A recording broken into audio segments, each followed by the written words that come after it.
Hello दोस्तों।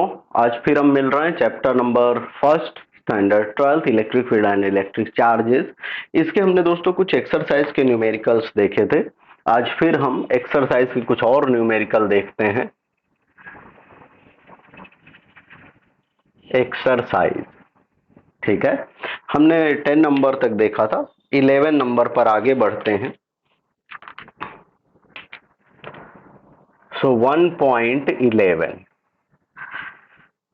दोस्तों question है, लिखा है polythene piece rubbed with wool is found to have a negative charge of 3.2 into 10⁻⁻7 coulomb. तो यहाँ पर दोस्तों चार्ज दिया है अपने को -3.2 इंटू 10⁻⁻7 कूलम। ये नेगेटिव चार्ज इतना दिया हुआ है। अब बोल रहा है estimate the number of electron transferred. हमको नंबर ऑफ इलेक्ट्रॉन ट्रांसफर्ड निकालने, कितने इलेक्ट्रॉन ट्रांसफर होंगे, ए पार्ट। अब दोस्तों यहां पर हमको, अब देखिए इलेक्ट्रॉन ट्रांसफर हो रहे हैं किसी भी, लिखा है कि एक पॉलीथीन पीस है, उसको हम ऊन के साथ रब्ड कर रहे हैं, तो कितने इलेक्ट्रॉन ट्रांसफर होंगे। तो हमने एक फॉर्मूला पढ़ा था दोस्तों, Q equal to n e. तो हमको n निकालना है, तो हो जाएगा Q बाई ई। Q कितना है, तो -3.2 इंटू 10⁻⁻7। ई यानी इलेक्ट्रॉन का चार्ज कितना होता है, -1.6 इंटू 10⁻⁹। सो एन की वैल्यू आ जाएगी, इसको हम सिंप्लीफाई करेंगे तो आ जाएगा 2 इंटू, इसको ऊपर ले जाएंगे तो हो जाएगा प्लस में, तो 10⁻12। ठीक है। सो 2 इंटू 10⁻12 ये आ गया। इसी में सेकेंड पार्ट है, is there a transfer of mass from wool to polythene. क्या मास भी ट्रांसफर होगा? तो दोस्तों अगर इलेक्ट्रॉन ट्रांसफर हो रहे हैं तो मास भी ट्रांसफर होगा, क्योंकि इलेक्ट्रॉन के पास कुछ तो मास होता है। सो बी पार्ट में यस। अब कितना मास ट्रांसफर हो रहा है वो निकालना है। तो दोस्तों एक इलेक्ट्रॉन का मास हमको पता है, उसमें से इतने इलेक्ट्रॉन ट्रांसफर हो रहे हैं, तो टोटल मास क्या हो जाएगा, नंबर ऑफ इलेक्ट्रॉन से मल्टीप्लाई करना पड़ेगा, यानी mass m equal to n times m e. N कितना है, तो 2 इंटू 10⁻12। एम ई इलेक्ट्रॉन का मास 9.1 इंटू 10⁻31। इसको दोस्तों हम कैलकुलेट करेंगे तो ये हो जाएगा, ये आएगा 1.82, या फिर हम अगर डायरेक्टली देखें तो ये हो जाएगा 18.2 इंटू 10⁻, पावर क्या कैलकुलेट करेंगे तो ये आ जाएगी 19 इंटू 10⁻⁻19 kg। ठीक है दोस्तों, तो ये इतना मास उसमें ट्रांसफर होगा। नेक्स्ट क्वेश्चन हमारा है 12 नंबर पर, देख लेते हैं।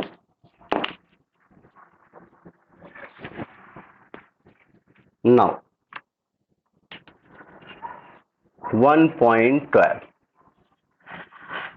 क्वेश्चन है, लिखा है दो insulated charged copper sphere A and B have their centre separated by distance 50 centimetre. दोस्तों दो हमारे पास चार्ज कॉपर स्फीयर हैं, जो कि जिनके बीच की डिस्टेंस है 50 सेंटीमीटर।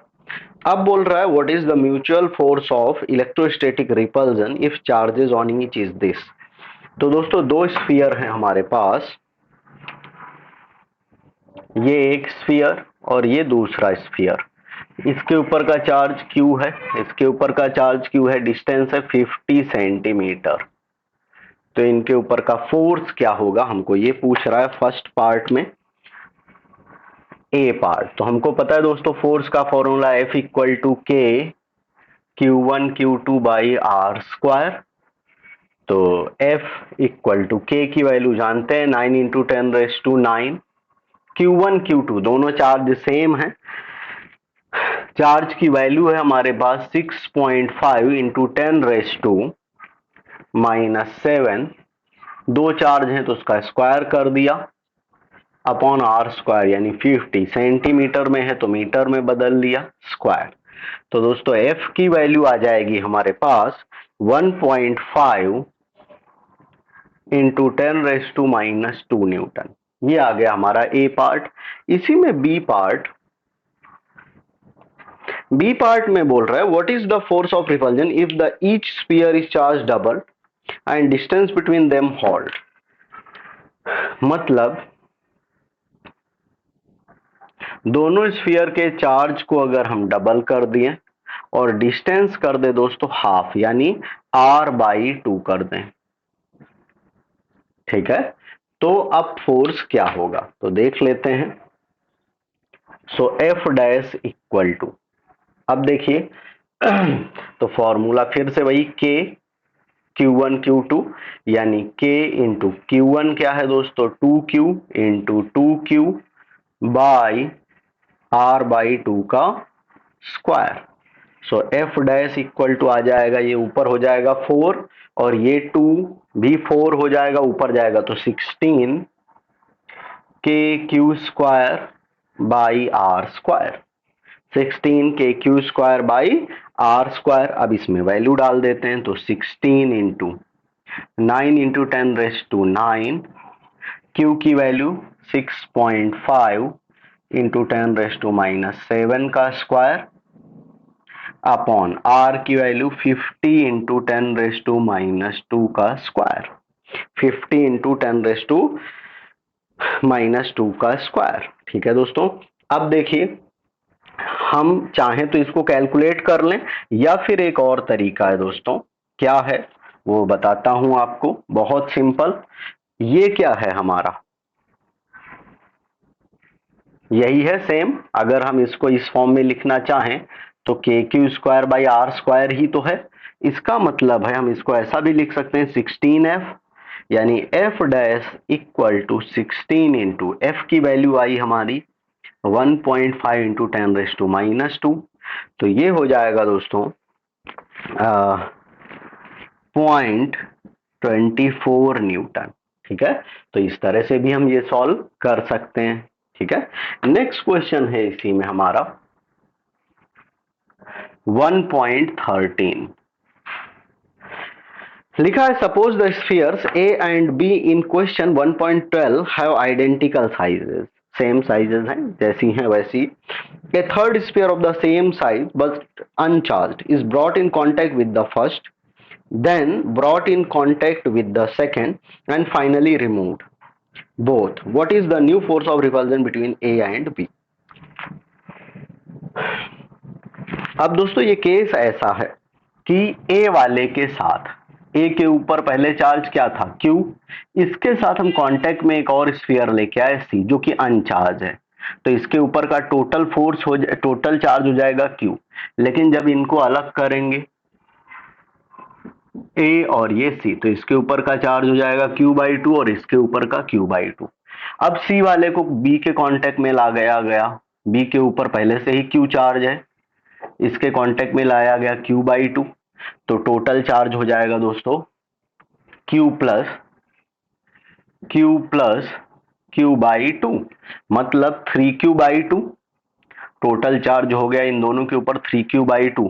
अब सेपरेशन B और C, इनको अलग किया गया, तो इसके ऊपर का चार्ज हो गया 3Q/4 और इसके ऊपर का भी हो गया 3Q/4। तो बोल रहा है कि अब what is the new force of repulsion between A and B? A और B के बीच का अब फोर्स क्या होगा, तो ये A स्फीयर, ये B, A वाले के ऊपर चार्ज है दोस्तों Q/2 और B के ऊपर है 3Q/4। डिस्टेंस वही है पहले जो थी R। ठीक है, तो अब फोर्स क्या हो जाएगा हमको ये निकालना है। बहुत आसान है, देखिए। So F equal to K into Q, यानी Q/2 और ये क्या है 3Q/4 बाई आर स्क्वायर। तो ये दोस्तों हो जाएगा F equal to 3/8 KQ² by r square. ठीक है दोस्तों, KQ² बाई आर स्क्वायर। अब देखिए हमने इसकी वैल्यू ऑलरेडी निकाल ली है, KQ² बाई आर स्क्वायर की वैल्यू, तो वो यहां पर सब्सिट्यूट कर देंगे। सो F इक्वल टू 3/8 इंटू, इसकी वैल्यू क्या है F, यानी 1.5 इंटू 10⁻²। अब दोस्तों इसको अगर हम सिंप्लीफाई करेंगे तो f की वैल्यू आ जाएगी 5.7 इंटू 10⁻³ न्यूटन, इंटू 10⁻³ न्यूटन। ठीक है, तो ये हमारे दोनों क्वेश्चंस थे। आगे बढ़ते हैं।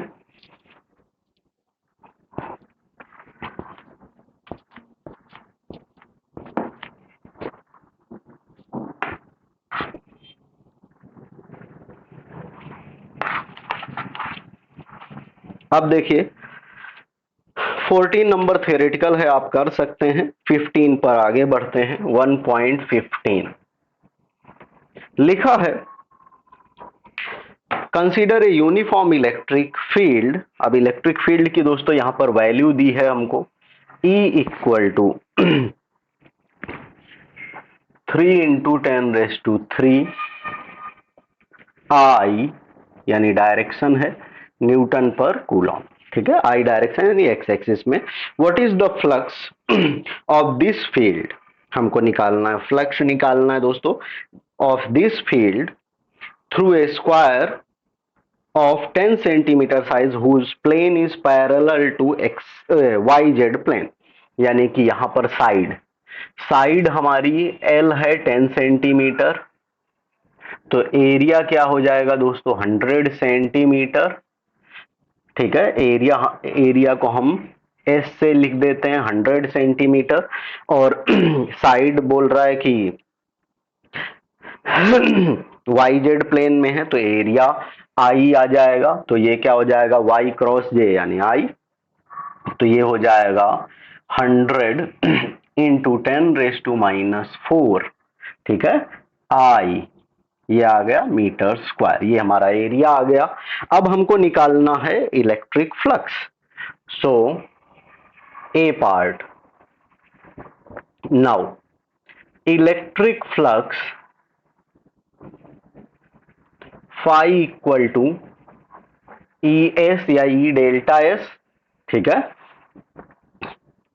वेक्टर फॉर्म में भी रख सकते हैं। अब देखिए हम इसकी वैल्यूज डालते हैं, तो ई की वैल्यू है 3 इंटू 10⁻³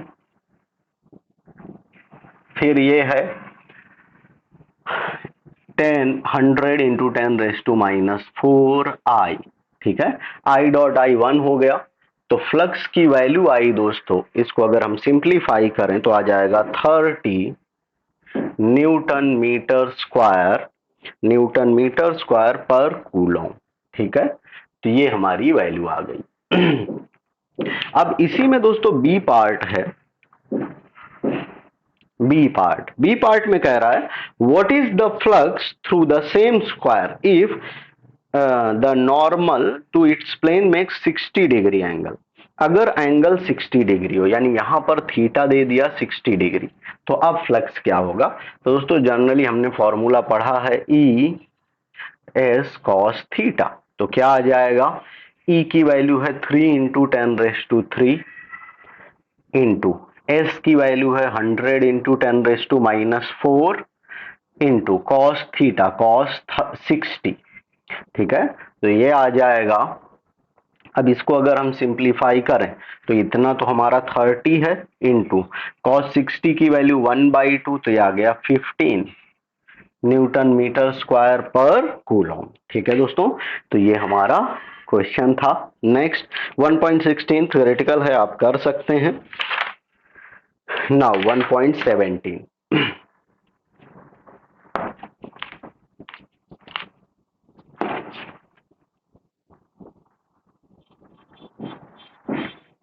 अब देखिए 1.17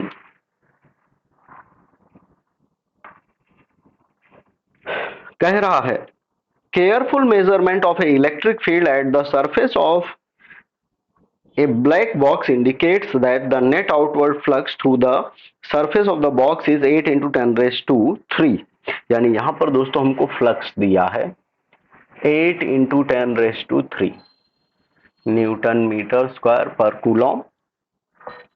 अब देखिए आगे हमको बोल रहा है what is the net charge. हमको फर्स्ट पार्ट में यहां पर चार्ज निकालना है, फ्लक्स दिया है, तो हमने फ्लक्स का फॉर्मूला पढ़ा है Q बाई एप्सिलॉन जीरो। ठीक है, अब देखिए अगर हम Q निकालना है तो ये हो जाएगा फाई एप्सिलॉन जीरो। वैल्यू डाल देते हैं, फाई की वैल्यू 8 इंटू 10⁻³ एप्सिलॉन जीरो की वैल्यू हम जानते हैं 8.85 इंटू 10⁻⁻12। इसको सिंप्लीफाई करेंगे दोस्तों तो ये आ जाएगा 70.8 इंटू 10⁻⁹ कूलम, 10⁻⁹ कूलम, या और फर्दर सिंप्लीफाई करें तो 0.07 माइक्रो कूलम। ठीक है, तो ये हमारा ए पार्ट आ गया। इसी में बी पार्ट बोल रहा है if the net outward flux through the surface of the box were zero, अगर नेट आउटवर्ड फ्लक्स जीरो है तो could you conclude that there were no charges inside the box, why और why not. बोल रहा है कि क्या आप बता सकते हैं कि टोटल चार्ज जीरो है या नहीं। तो दोस्तों no, it can not be said. क्यों नहीं कह सकते दोस्तों? Because there may be equal number of positive and negative particles. ठीक है दोस्तों, सो हम कह सकते हैं कि it can only said that net charge inside the box is zero, net charge zero होगा, है ना। आगे 18 नंबर, नाउ 1.18, 18 नंबर में बोल रहा है पॉइंट चार्ज प्लस 10 माइक्रोकूलम, हमको यहां पर चार्ज की वैल्यू दी है plus 10 microcoulomb, is a distance 5 centimeter directly above the surface of a square of side 10 centimeter. What is the magnitude of electric flux through the square? अब अपने को दोस्तों यहां पर इलेक्ट्रिक फ्लक्स निकालना है और क्या कह रहा है, think the square as one face of the cube with edge 10 centimetre. हमको ऐसा समझना है वो स्क्वायर क्यूब का एक फेस है जिसकी साइड है 10 सेंटीमीटर।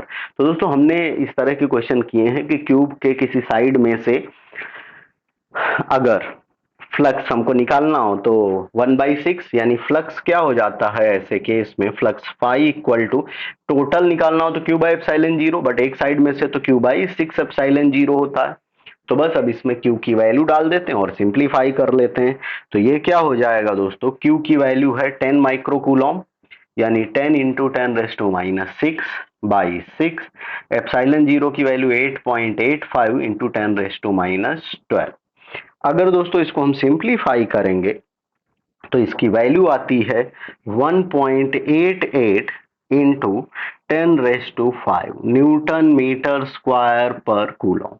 ठीक है, Newton metre square per coulomb. Next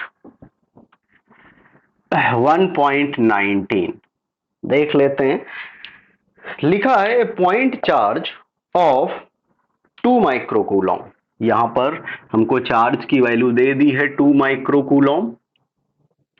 अब देखिए आगे बोल रहा है is at the centre of a cubic Gaussian surface 9 centimetre on edge, what is the net electric flux through the surface. हमको टोटल इलेक्ट्रिक फ्लक्स निकालना है यहां पर। तो फ्लक्स के लिए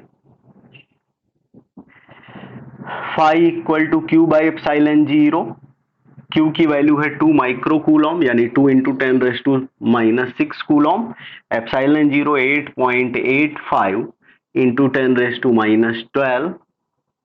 तो दोस्तों फाई की वैल्यू यहां पर आ जाएगी 2.26 into 10⁵ Newton metre square per coulomb, Newton metre square per coulomb. ठीक है दोस्तों, तो इस तरह से ये हम कर सकते हैं। अब देखिए इसके बाद इसी में हमारा क्वेश्चन है 1.20 लिखा है a point charge causes electric flux of, अब यहां पर दोस्तों हमारे पास इलेक्ट्रिक फ्लक्स दिया हुआ है, flux phi equal to -1 into 10⁻³ newton metre square per coulomb. Electric flux हमको दिया हुआ है। आगे कह रहे हैं कि to pass through a spherical Gaussian surface of 10 centimetre radius centred on the charge, if the radius of the Gaussian surface were double, how much flux would pass through the surface. अगर हम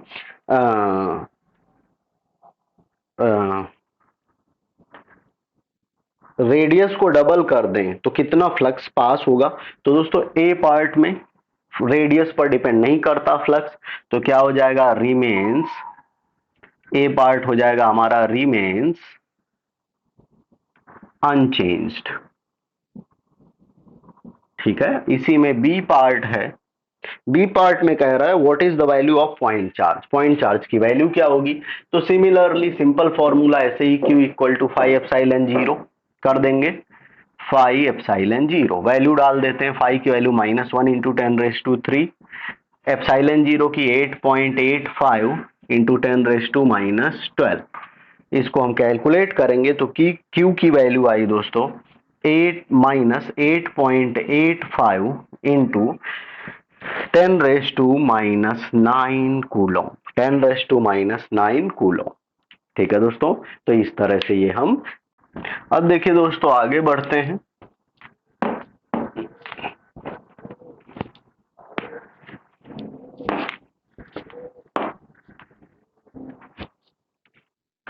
next question है हमारा 21। सो 1.21 देखते हैं। लिखा है a conducting sphere of radius 10 centimetre has an unknown charge. एक conducting sphere है दोस्तों जिसकी की रेडियस है 10 centimetre, has an unknown charge if the electric field 20 centimeter from the center of the sphere is 1.5 into 10⁻³ Newton per coulomb and point radially inward, what is the net charge। हमको net charge निकालना है यहाँ पर। अब देखिए electric field की बात कर रहा है, तो इलेक्ट्रिक फील्ड का फॉर्मूला हमको पता है KQ/R²। हमको चार्ज निकालना है तो Q इक्वल टू हो जाएगा ER²/K। अब दोस्तों इलेक्ट्रिक फील्ड की वैल्यू हमको दिया हुआ है। अब देखिए यहां पर लिखा हुआ है कि इलेक्ट्रिक फील्ड है हमारा दोस्तों 1.5 इंटू 10⁻³ रेडियस। अब दोस्तों कंडक्टिंग स्फीयर है जिसकी रेडियस 10 है, और हमको बोल रहा है कि if the electric field 20 centimetre from the sphere, यानी यहां से 20 सेंटीमीटर की बात कर रहा है, तो ये 10 है ये 20, तो हमको ये वाला लेना है क्योंकि इसके लिए इलेक्ट्रिक फील्ड की बात कर रहा है। तो यहाँ पर रेडियस हम 20 सेंटीमीटर यानी कि 20 इंटू 10⁻⁻² मीटर, उसका स्क्वायर करेंगे। के की वैल्यू हम जानते हैं 9 इंटू 10⁻⁹। इसको सिंप्लीफाई करेंगे दोस्तों तो क्यू की वैल्यू आ जाएगी 6.67 नैनो कूलम, 6.67 नैनो कूलम। ठीक है, next question 1.22।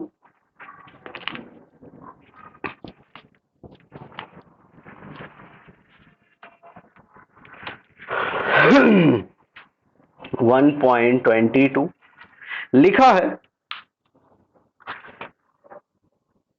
A uniformly charge conducting sphere of 2.4 metre diameter. अब दोस्तों डायमीटर 2.4 है तो रेडियस क्या हो जाएगी उसकी आधी, यानी 2.4/2, तो ये आ जाएगा 1.2 metre radius. And has surface charge density 80.5, यानी सिग्मा इक्वल टू 80.4 माइक्रोकूलॉम पर मीटर स्क्वायर, माइक्रोकूलॉम पर मीटर स्क्वायर। अगर हम इसको दोस्तों कूलॉम में बदलें तो ये हो जाएगा 80.4 इंटू 10⁻⁻6 कूलॉम पर मीटर स्क्वायर। ये हमको सिग्मा दे दिया। Find the charge on the sphere, हमको चार्ज निकालना है दोस्तों। तो अब देखिए हमने फॉर्मूला पढ़ा था, सिग्मा का फॉर्मूला हमने पढ़ा हुआ है क्या, Q/A, Q/A charge upon area. तो अगर हम इसमें हमको चार्ज निकालना है Q equal to sigma, A हो जाएगा सिग्मा। A क्या होगा दोस्तों, तो यहां पर हमको स्फीयर है तो sphere 4πr², 4 pi are square. अब इसकी वैल्यू डालते हैं, Q इक्वल टू सिग्मा की वैल्यू है 80.4 इंटू 10⁻⁻6 इंटू 4 पाई, 4 पाई की वैल्यू 3.14 इंटू आर स्क्वायर यानी 1.2 का स्क्वायर। तो दोस्तों यहां पर हमारा चार्ज आ जाएगा 1.45 इंटू 10⁻³ कूलम। ठीक है, ये हमारा चार्ज आ गया। इसी में सेकेंड पार्ट हमको निकालना है। सेकेंड पार्ट में बोल रहा है कि what is the total electric flux. अब टोटल फ्लक्स निकालना है दोस्तों, तो flux phi equal to Q by epsilon zero.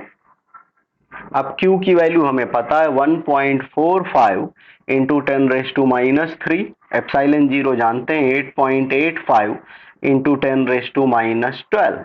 इसको सिंप्लीफाई करेंगे दोस्तों तो फ्लक्स आ जाएगा हमारा 1.64 into 10⁻8 Newton metre square per coulomb, Newton metre square per coulomb. ठीक है दोस्तों।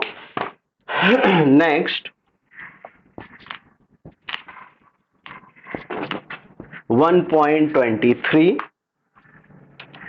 नाउ 1.23 क्वेश्चन है, an infinite line charge produces a field of 9 into 10⁻⁴। यानी यहां पर दोस्तों हमको इलेक्ट्रिक फील्ड दिया है 9 इंटू 10⁻⁴ न्यूटन पर कूलम। अब बोल रहा है at a distance of 2 centimetre, यानी आर की वैल्यू है 2 सेंटीमीटर, मीटर में बदलेंगे तो 2 इंटू 10⁻² मीटर। अब बोला calculate linear charge density, linear charge density निकालनी है। अब दोस्तों हमने एक फॉर्मूला पढ़ा था, E equal to electric field और लीनियर चार्ज डेंसिटी में relation E equal to 1/2 pi epsilon zero lambda by r. अब देखिए इसको हम ऐसा भी लिखते थे, वहां पर हमको पता है K की वैल्यू होती है 1/4 पाई एप्सिलॉन जीरो, एक 2 हम इधर ले आए, so 2K equal to 1/2 pi epsilon zero हो जाएगा। तो हम इसकी जगह में 2K लिख सकते हैं, यानी E equal to 2K lambda by r. हमको लैम्डा निकालना है, लीनियर चार्ज डेंसिटी सब्जेक्ट बनाएंगे तो ई आर बाई 2K।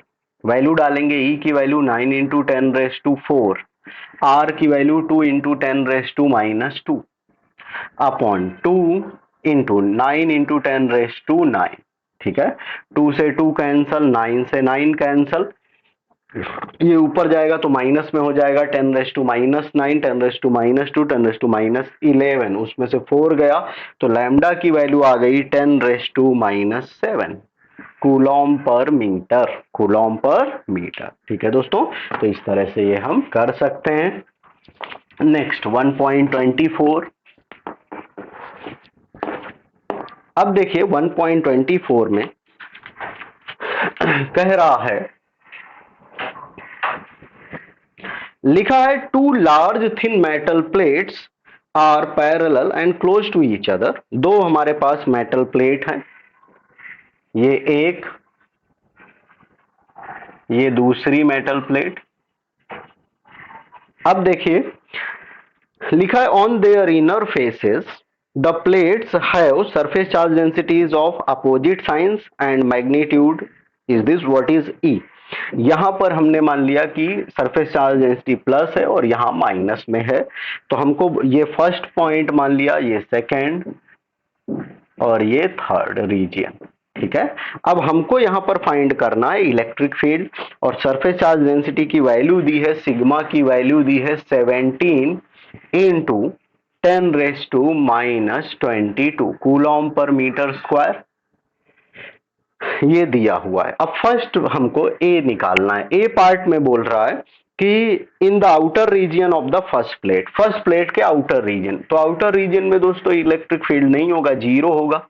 अब बी, बी में भी outer region of the second plate, outer region of the second plate, तो आउटर रीजन में इलेक्ट्रिक फील्ड नहीं होगा। अब हमको फाइंड करना है कि थर्ड पार्ट में बिटवीन द प्लेट्स, इन प्लेट के बीच में, C part, so electric field between the plates, तो बिटवीन द प्लेट्स क्या हो जाएगा दोस्तों, E इक्वल टू, अब E minus minus sorry sigma minus minus E by epsilon zero by two epsilon zero, sigma by two epsilon zero होता है, तो इसके लिए में माइनस माइनस प्लस हो जाएगा, यानी two sigma by two epsilon zero, two two cancel, so sigma by epsilon zero.